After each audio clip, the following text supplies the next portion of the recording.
So we mentioned earlier, Riot Games announced a number of upcoming games that we can look forward to. And one of those games, Legends of Runeterra, is already available for people to play for a short time, though. And joining us to discuss that and the new fighting game from Riot is Esports journalist and friend of the show, Amanda Stevens. Great to have you back.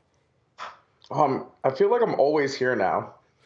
You feel like you're always here? Well, listen, we're happy to have you here every single day. All right, so Legends of Runeterra is the brand new card game from Riot Games. Give us a brief introduction to the information details behind this game. All right, so let's start with the very basics. It's a free-to-play game, which seems to be the model that a lot of these online card games are taking. And basically, what it is takes the Riot IP that we all know and love, similar to what they did with Teamfight Tactics, and just put the card game wrapping around it. So what players can do is they can earn cards from different factions. You can earn from the Freljord, Ionia, Noxus, Demacia, Piltover and Zon, and the Shadow Isles. And each sort of faction has their own playstyle, and it's pretty cool. I have some issues with it, but so far I'm enjoying it a lot. It's definitely looks like they've been putting a lot of time into it. I know somebody who's been on the team for Legends of Runeterra, and it definitely looks like a game that's been worked on for the past couple of years, not just, oh man, we should just have something ready for this 10-year announcement. Yeah, no, definitely crazy because a lot of these games they said that they were working on for multiple years. But like you mentioned, the regions as well, the mechanics I think are going to get crazy. I can't wait to pick Zon, find my Echo character, and then go back in time to the beginning of the match if I lose the game. That's what I'm looking forward to. But haven't played the game, right? What are your initial thoughts on gameplay overall? Is it too much like Hearthstone? Is it veering towards Magic? Are we going Yu-Gi-Oh? What's happening? All right, so it does have some Hearthstone elements, right? Like you don't have mana to worry about, which is pretty great. So basically, instead of Magic, where you have to like draw lands to be able to play spells, you're never going to be mana screwed as long as you like build a deck with a good curve. There is a resource system. It's kind of interesting. Basically, if you don't use your mana to cast units, which are your creatures, you store it as spell mana to use on your spells. It's a little complicated, but it's not hard to pick up. The tutorial's actually pretty good, even though the AI is kind of dumb, and you win pretty easily, which is what you want in a tutorial, but I wish the AI wasn't as dumb. There are some complaints that I have about the game. I think it's pretty easy for you to skip your combat phase, because unlike Magic, where, there's like phases to the turn, you kind of just keep passing back and forth, and eventually if you just pass your turn, you pass your turn. People who are used to games like Magic are probably going to miss out on combat a few times. My other big gripe is that you can only block one unit per unit. So like if you are attacking with like your Yasuo, I can't block it with like Oporo and my Draven. I have to choose whether or not one or the other is going to play. I do like that there's no packs. You basically earn cards by just playing the game and getting experience and picking sort of a region that you want to represent and earn cards, and you're not locked into that. So if you earn some cards from Ionia, you can be like, nope, I want to start earning some Noxus cards. They also have a wild card system similar to what Magic has, so that you can just turn wild cards you've earned into other cards. It's actually really great, because I hate not being able to have the cards I want to play a sweet deck. I hate feeling like I'm grinding for RNG. There's enough RNG playing the game. Don't give me RNG earning my cards. Well, this game, whether the pros and cons that you guys are mentioning, this game is joining the likes of Magic and Hearthstone. Hearthstone is still king of the card games, and we all saw what happened with Artifact's poor launch. So what impact do you think this game will have on the card game scene moving forward?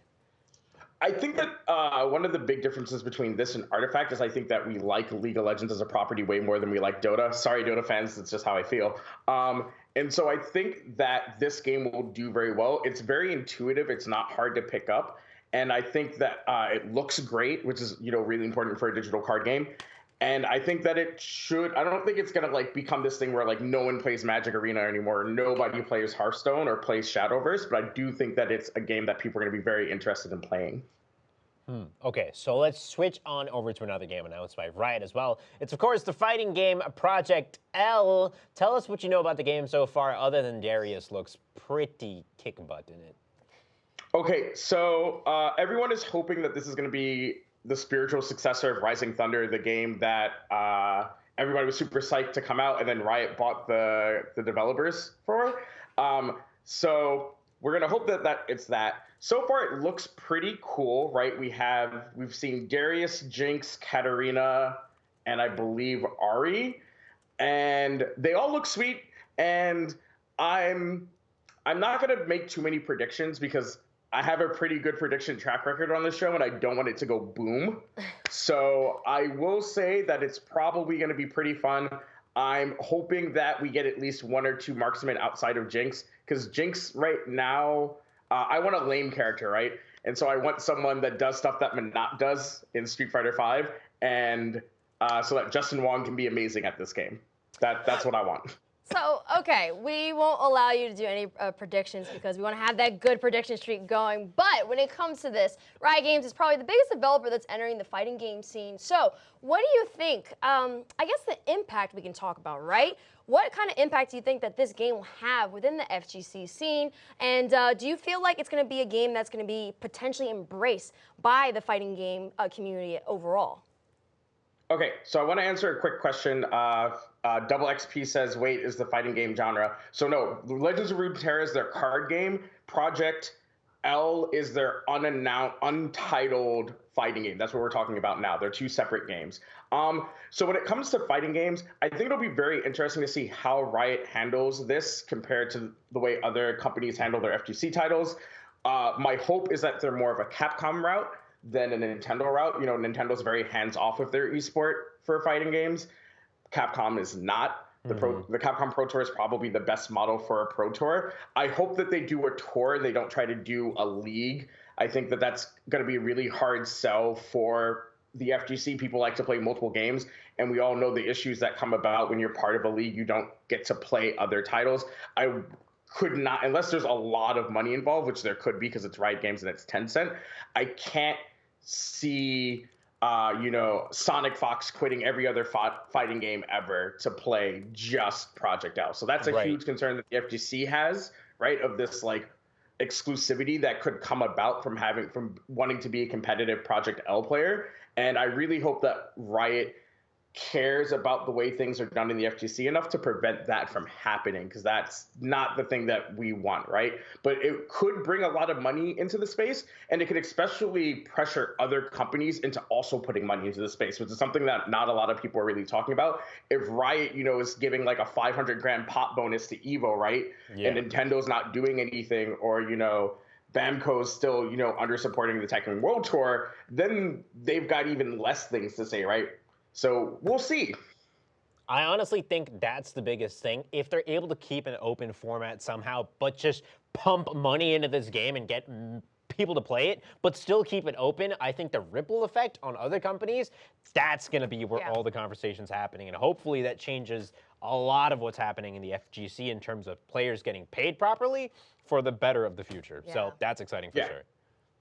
All right.